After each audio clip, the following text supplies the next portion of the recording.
Quand on y pense, quoi de plus effrayant que de traverser les airs à plus de 900 km/h dans un énorme tube en aluminium pressurisé, à 10 km de haut, à une altitude où l'air extérieur est trop rare pour respirer et où la température est inférieure à moins 40 degrés. Chacune de ces choses est super dangereuse et les vols commerciaux les cumulent. Normal que des milliers de personnes aient peur de prendre l'avion. Ils ne sont protégés que par une fine couche de métal. Mais les avions sont-ils vraiment dangereux ? Les statistiques sont du côté de l'avion. Elles prouvent que l'avion est un des moyens de transport les plus sûrs. Il serait 1000 fois plus sûr de prendre l'avion que de conduire, et le moment le plus dangereux du voyage est en se rendant à l'aéroport. Comment est-ce possible ? Bon, regardons les chiffres pour tirer nos propres conclusions. Dans le monde, les avions réalisent 138 000 vols par jour. 48 millions de vols par an transportent 5 milliards de passagers. Un crash d'avion n'arrive environ que tous les 16 millions de vols. Et environ 500 personnes ne survivent pas à tous les crashs qui arrivent chaque année. Donc, fais le calcul et tu verras qu'il y a une chance sur 10 millions de ne pas arriver à destination. En comparaison, 1,5 million de personnes meurent dans un accident de voiture chaque année. Road Crash Statistics estime que 3300 personnes meurent chaque jour dans un accident. À côté de ça, 20 à 50 millions de personnes sont blessées dans les accidents chaque année. Les sceptiques pourront dire que la comparaison n'a pas lieu d'être, car il y a plus de voitures que d'avions dans le monde et qu'elles parcourent des distances bien plus longues que celles des avions. Mais si tu calcules un nombre d'accidents par kilomètre et par passager, un avion reste bien plus sûr qu'une voiture. Un mythe dit qu'on n'a aucune chance de survivre à un crash d'avion. Mais c'est complètement faux. Les avions sont construits par des experts en aérodynamique et en force gravitationnelle. Regardons à nouveau les statistiques. Il y a eu 568 accidents d'avion aux États-Unis entre 1983 et 2000. Le total des personnes n'ayant pas survécu est de seulement 5% des passagers embarqués.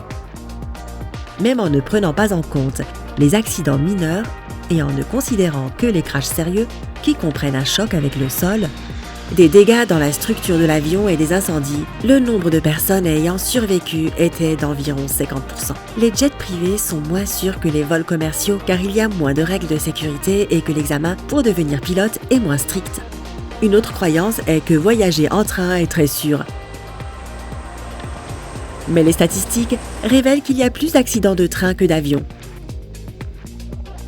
Cependant, les pertes sont moindres, ainsi que la couverture médiatique.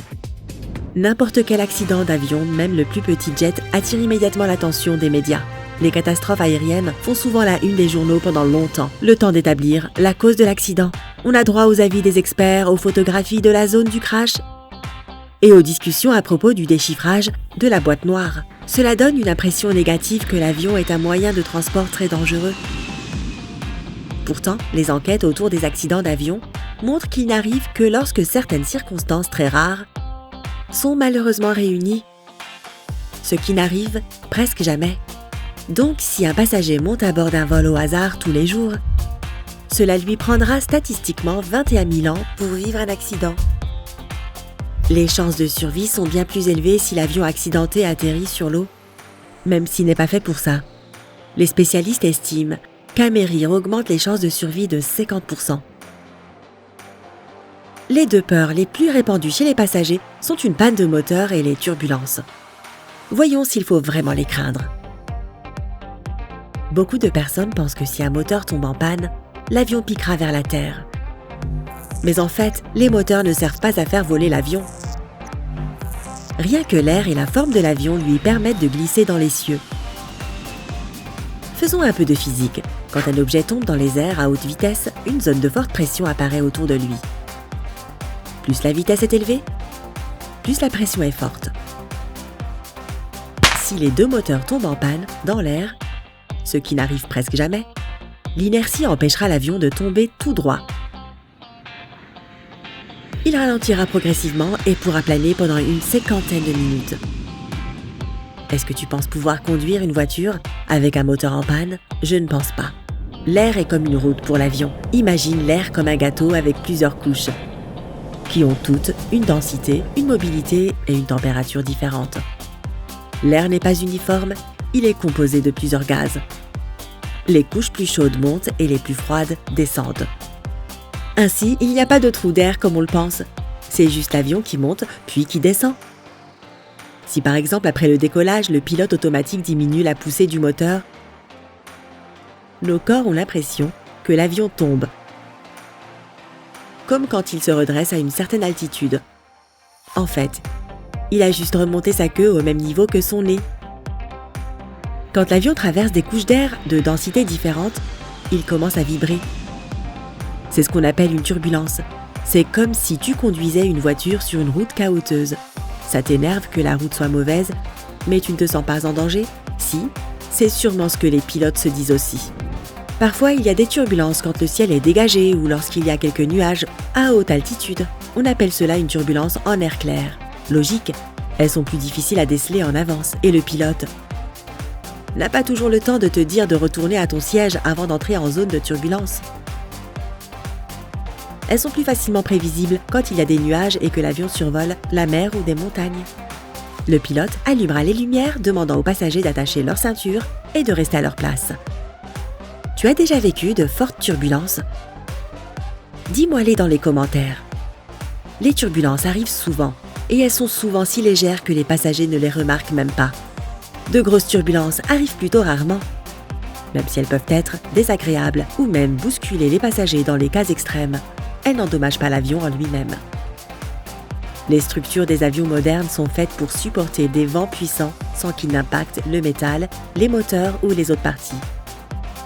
Le seul moment durant lequel le vent peut être dangereux est pendant le décollage et l'atterrissage. Mais dans ce cas-là, le pilote ira sur une piste de décollage abritée. Donc la chose la plus dangereuse liée aux turbulences est si un bagage tombe de son compartiment et blesse quelqu'un. C'est pour cela que le personnel de bord vérifie que les compartiments sont bien fermés, mais qui forme l'équipage et instaure ses règles d'aviation. Le monde de l'aviation est bâti tel une pyramide parfaite, qui compte des milliards de dollars, des millions d'employés et des dizaines d'entreprises. À la tête de cette pyramide se trouve l'Organisation de l'aviation civile internationale, OACI. C'est l'OACI qui fixe les règles. Par exemple, elle contrôle le nombre d'heures volées par chaque pilote dans le monde.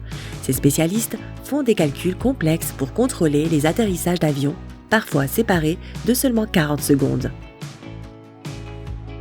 L'utilisation et la certification des avions jusqu'aux habitudes alimentaires des pilotes sont aussi contrôlées par cette organisation.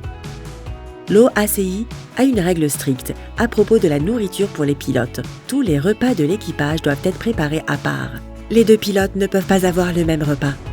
Comme ça, le deuxième pilote peut remplacer le premier s'il souffre d'une intoxication alimentaire.